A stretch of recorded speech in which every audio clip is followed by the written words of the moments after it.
بسم اللہ الرحمن الرحیم۔ جب بھی کوئی قوم اللہ کی مہلت سے فائدہ اٹھا کر گمراہی کے اندھیرے میں ڈوب کر سرکشی کرتی ہے تو اللہ رب العزت رسوائی اور ذلت کو ان کا مقدر بنا دیتا ہے۔ تاریخ گواہ ہے کہ قوموں پر اللہ کا غضب ایسے نازل ہوتا ہے کہ سب سے پہلے تو ان پر ظالم و جابر حکمران مسلط کر دیے جاتے ہیں۔ آج کی ویڈیو میں ہم ایک ایسی ہی ظالم و جابر قوم کا تذکرہ کرنے والے ہیں کہ جس نے تاریخ میں بے پناہ کامیابیاں سمیٹی۔ جی ہاں دوستو، قوم عمالقہ تاریخ انسانی کی سب سے سفاک، ظالم و جابر قوم تھی۔ ان کے لوگ خونخوار اور وحشی فطرت تھے۔ اللہ پاک کا ان پر کرم تھا کہ ان کے قد بھی اس وقت کی موجودہ دنیا کی ساری آبادی میں سب سے زیادہ تھے۔ تاریخی حوالوں سے پتہ چلتا ہے کہ قوم عمالقہ کا ایک مرد دوسری قوموں کے 80 مردوں کے برابر ہوا کرتا تھا۔ اس قوم نے اپنی فتوحات سے ایسی دہشت پھیلا رکھی تھی کہ اگر یہ قوم کسی دوسرے ملک پر حملے کے لیے جاتی تو ان کے پہنچنے سے پہلے ہی وہ لوگ ہتھیار ڈال دیتے۔ اوج بن عنق جو کہ ایک تاریخی نام ہے، وہ بھی اسی قوم کے سرداروں میں سے تھا، جس کو دنیا کا سب سے لمبا انسان مانا جاتا ہے۔ اس بارے میں کتنی حقیقت ہے، ہم جلد ہی اوج بن عنق پر ایک ویڈیو بنا کر آپ کو آگاہ کریں گے۔ قوم عمالقہ عراق کے گرد و نواح سے اٹھے اور رفتہ رفتہ مصر، شام، فلسطین، ایران اور روم پر قابض ہوئے۔ قوم عاد اور ثمود کے بعد یہ اقتدار حاصل کرنے والی قوم تھی۔ ان کا جد امجد عملیق تھا۔ عملیق کا شجرہ نسب کچھ یوں بیان ہوا ہے کہ عملیق بن عنفر بن عیس بن اسحاق علیہ السلام بن حضرت ابراہیم علیہ السلام۔ عملیق کی نسل بہت جنگجو تھی جسے عمالقہ کہا جانے لگا۔ بنی اسرائیل کی بدافعالیوں کی وجہ سے اللہ پاک نے ان پر قوم عمالقہ کو ہی مسلط کیا تھا۔ قرآن کریم میں اس گروہ کو جبارین کے نام سے پکارا گیا ہے۔ حضرت ابراہیم علیہ السلام کے دور میں یہ بحیرہ مردار کے مغرب میں آباد تھے۔ چونکہ یہ جہاں بھی گئے وہاں اپنی سفاکیت اور حرکتوں سے باز نہ آئے، جس کی وجہ سے عراق کے اشوری بادشاہوں نے انہیں صحرائے سینا کی جانب دھکیل دیا تھا۔ اس دور میں ان کی اکثریت بھیڑ بکریاں پالا کرتی تھی۔ بنی اسرائیل نے جب اپنے رب کے احکامات کو فراموش کر کے بتوں کی پوجا شروع کی اور سفاکی، سرکشی اور بدافعالی کو اپنا شعار بنایا تو اللہ نے ان پر ایک قوم جسے عمالقہ کہتے ہیں مسلط کر دی۔ حضرت موسیٰ علیہ السلام کو اللہ پاک نے حکم دیا کہ ارض مقدس فلسطین کو عمالقہ کے قبضے سے آزاد کرواؤ۔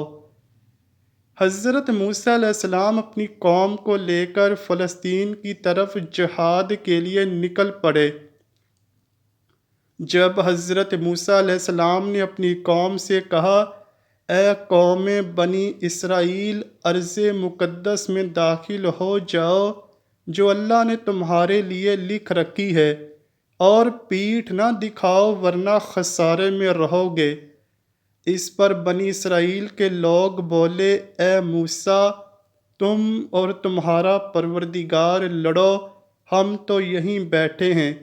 وہاں تو ایک طاقتور قوم عمالقہ آباد ہے جس کا ہم مقابلہ کرنے کی طاقت نہیں رکھتے۔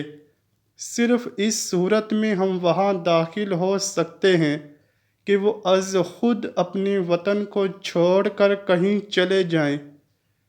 چنانچہ اللہ تعالیٰ نے اس سرکشی کی سزا کے طور پر بنی اسرائیل کو صحرائے طے میں قید کر دیا، اور یہ لوگ 40 سال تک اسی مختصر سے صحرا میں بھٹکتے رہے۔ میدان طے بنیادی طور پر شام اور مصر کے درمیان 5-6 فرسخ لگ بھگ موجودہ 30 کلومیٹر کا ایک کھلا میدان تھا۔ بنی اسرائیل کا یہ گروہ 40 سال تک اسی صحرا میں بھٹکتا رہا۔ اس صحرا میں جب یہ لوگ مرنے لگے تو حضرت موسیٰ علیہ السلام کو اپنی قوم پر رحم آیا۔ انہوں نے اللہ سے دعا کی، اللہ تعالیٰ نے ان کے لیے آسمان سے من و سلوہ نازل فرمایا، دھوپ سے بچاؤ کے لیے بادل بطور سائبان مہیا کیے، اور پانی کی ضرورت کے لیے حضرت موسیٰ علیہ السلام نے پتھر پر عصا مارا تو پانی کے 12 چشمے پھوٹ پڑے۔ حضرت موسیٰ علیہ السلام، حضرت ہارون علیہ السلام اور حضرت یوش بن نون علیہ السلام بھی ان کے ہمراہ تھے۔ پھر ساری قوم نے توبہ کی تو اللہ تعالیٰ نے حضرت موسیٰ علیہ السلام کو حکم دیا، اپنی قوم کو 12 قبائل میں تقسیم کرو۔ چنانچہ حضرت موسیٰ علیہ السلام نے اپنی قوم کو 12 قبائل میں تقسیم کیا اور ان کا ایک ایک سردار مقرر کر دیا، اور ان 12 سرداروں پر حضرت یوش علیہ السلام کو سردار اعلیٰ بنا دیا۔ اب ان لوگوں نے جہاد کی تیاری شروع کر دی۔ ابھی قوم بنی اسرائیل وادی طے ہی سے نہ نکلے تھے کہ حضرت موسیٰ علیہ السلام اور حضرت ہارون علیہ السلام اس دنیا سے پردہ فرما گئے۔ چنانچہ حضرت یوش علیہ السلام نے قوم کی بھاگ ڈور سنبھال لی اور قوم کو جنگی تربیت دینے لگے۔ قوم کے پاس من و سلوہ اترتا تھا، پانی کے چشمے موجود تھے، اس لیے ساری قوم کی توجہ صرف اور صرف جنگی تربیت پر تھی، کوئی بھی معاشی سرگرمی میں ملوث نہ تھا۔ بنی اسرائیل نے خوب دل لگی سے جنگ کی تیاری کی۔ جب اس صحرا میں 40 سال پورے ہوئے تو اللہ پاک نے حضرت یوش علیہ السلام کو حکم دیا کہ اب بنی اسرائیل کو لے کر بیت المقدس میں موجود قوم عمالقہ پر حملہ کرو۔ بنی اسرائیل نے اپنی غلطیوں سے بہت کچھ سیکھا اور وہ بہت ہی پرعزم تھے۔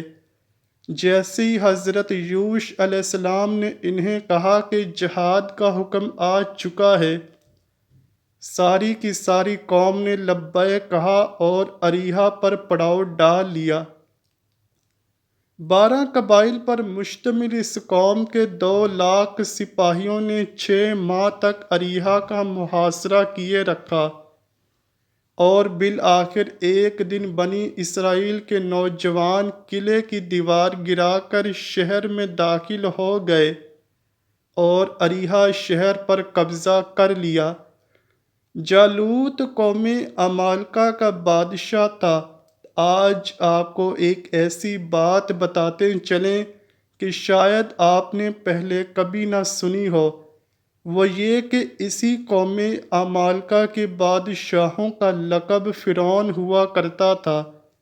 جالوت کے بارے میں تاریخی کتابوں میں لکھا ہے کہ اس کا قد 21 فٹ تھا، اور وہ سر پر ایک خاص لمبے لوہے کی تاج پہنتا تھا کہ جب جالوت بادشاہ سورج کے سامنے کھڑا ہوتا تو اس کا سایہ 1 میل تک پھیل جاتا تھا۔ جالوت انتہا کا ظالم اور جابر حکمران تھا۔ وہ ہر طرح کی بدعمالیوں میں مشغول تھا۔ اس کا سب سے بڑا گناہ یہ تھا کہ جالوت حضرت موسیٰ علیہ السلام کی ماننے والی مومن عورتوں کو جب پکڑتا تو ان کی چھاتیوں کو کاٹ کر اپنے دربار میں بچھا دیتا اور پھر ان پر ننگے پاؤں چلا کرتا اور ساتھ ہی پکارا کرتا کہ ہے کوئی مرد جو مجھ سے اس کا حساب لے سکے۔ تاریخ انسانی گواہ ہے کہ کوئی بھی ایسا ظالم بادشاہ نہیں گزرا جس نے اتنی زیادہ تعداد میں عورتوں کو اس طرح قتل کیا کہ پہلے ان کی چھاتیوں کو کاٹا جاتا اور پھر وہ ان سے کھیلتا۔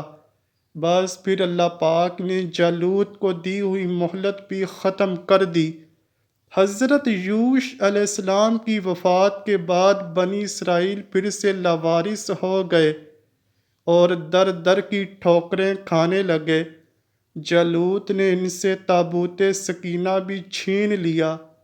پھر اللہ پاک نے حضرت شمویل علیہ السلام کو نبوت سے سرفراز فرمایا اور ساری قوم ان سے کہنے لگی کہ آپ ہم میں ایک کو بادشاہ مقرر کر دیں تاکہ ہم جالوت سے جنگ کر سکیں۔ حضرت شمویل علیہ السلام نے اللہ کے حکم سے حضرت طالوت کو بادشاہ مقرر کر دیا تو ساری قوم چلا اٹھی کہ طالوت تو ایک غریب ہے، اسے ہم پر کیوں بادشاہ مقرر کر دیا آپ نے؟ لیکن حضرت شمویل علیہ السلام کہنے لگے یہ اللہ کا فیصلہ ہے۔ بنی اسرائیل کہنے لگی اگر یہ اللہ کا فیصلہ ہے تو پھر ہمیں کوئی معجزہ دکھائیں۔ حضرت شمویل علیہ السلام نے کہا کہ ٹھیک ہے، کل تابوت سکینہ خود بخود ہمارے پاس آ جائے گا، اور اگلے دن ایسا ہی ہوا کہ تابوت سکینہ بیل گاڑی میں خود بخود قوم کے پاس پہنچ گیا، اور پھر بنی اسرائیل نے حضرت طالوت کو اپنا بادشاہ مان لیا۔ حضرت طالوت نے ایک فوج تیار کی اور ظالم بادشاہ جالوت سے جنگ کے لیے نکل پڑے۔ جب دونوں لشکر آمنے سامنے ہوئے تو جالوت جس کی بہادری سے سب کانپتے تھے، اس نے بنی اسرائیل کو للکار کر کہا اگر تم میں سے کوئی مرد ہے تو میرے مقابلے پر آئے، اگر مجھے اس نے ہرا دیا تو ہم سارے آپ کے غلام بن جائیں گے، اور اگر میں نے اس کو ہرا دیا تو تم سب ہماری غلام ہو جانا۔ جب کوئی بھی جالوت کے سامنے نہ آیا تو حضرت داؤد علیہ السلام اپنی غلیل لے کر جالوت کے سامنے لڑنے کے لیے آ گئے۔ حضرت داؤد علیہ السلام ابھی لڑکپن میں تھے تو جالوت کہنے لگا میں کسی بچے کو قتل کر کے جنگ نہیں جیتنا چاہتا۔ خیر حضرت داؤد علیہ السلام کے اصرار پر مقابلہ شروع ہوا اور آپ نے اپنی غلیل میں 3 پتھر رکھ کر جالوت کی طرف پھینکے، جس سے اس کا سر پاش پاش ہو گیا۔ تاریخی روایات میں ہے کہ اس کی لاش کے اتنے ٹکڑے ہوئے کہ کوئی ان کو گن بھی نہ سکتا تھا۔ جالوت کی فوج نے جب یہ دیکھا تو وہ میدان سے بھاگ کھڑے ہوئے۔ یوں حضرت شمویل علیہ السلام کی محنت رنگ لائی اور بنی اسرائیل ایک طویل مدت کے بعد اپنے وطن میں داخل ہوئے۔ کچھ ہی عرصے بعد حضرت شمویل علیہ السلام وفات پا گئے اور طالوت نے حضرت داؤد علیہ السلام کو آدھی سلطنت کا بادشاہ بنا دیا اور اپنی بیٹی کی شادی بھی ان سے کر دی۔ حضرت طالوت کی وفات کے بعد حضرت داؤد علیہ السلام پوری سلطنت کے بادشاہ بن گئے اور پھر اللہ پاک نے آپ کو نبوت سے سرفراز فرما دیا۔ اس طرح حضرت داؤد علیہ السلام اور ان کے بیٹے حضرت سلیمان علیہ السلام نے کئی سالوں تک حکمرانی کی۔ حضرت سلیمان علیہ السلام جب حکمران بنے تو انہوں نے قوم عمالقہ کو تباہ و برباد کر دیا۔ یوں اللہ پاک نے ایک ظالم اور جابر قوم کا اس دنیا سے نام و نشان ہی ختم کر دیا۔ آئیے اب اللہ پاک سے دعا کرتے ہیں کہ وہ ہم مسلمانوں کے سب گناہوں کو معاف فرما دے اور ہمیں بھی ایک قوم بنا دے تاکہ ہم تمام غیر اسلامی قوتوں کا مل کر مقابلہ کر سکیں۔ اے اللہ پاک میرے اور تمام سننے والوں کے گناہوں کو درگزر فرما اور ہمیں آئندہ نیک اعمال کرنے کی توفیق دے۔ ہمارے رزق مال اولاد میں برکت فرما دے۔ اے اللہ پاک اپنے پیارے حبیب حضرت محمد صلی اللہ علیہ وآلہ وسلم اور ان کی آل پاک کے صدقے میں ہماری دعاؤں کو قبول فرما لے۔ کمنٹ سیکشن میں آمین لکھنا مت بھولیے گا، نہ جانے کس کی آمین سے ہماری دعائیں قبول ہو جائیں۔ امید کرتا ہوں کہ آپ کو ویڈیو ضرور پسند آئی ہوگی۔ اگر ویڈیو پسند آئی ہے تو ویڈیو کو لائک کیجئے، شیئر کیجئے اور چینل کو لازمی سبسکرائب کیجئے۔ کمنٹ سیکشن میں اپنی رائے کا اظہار بھی ضرور کیجئے گا۔ ملتے ہیں اگلی ویڈیو میں، تب تک کے لیے اللہ حافظ۔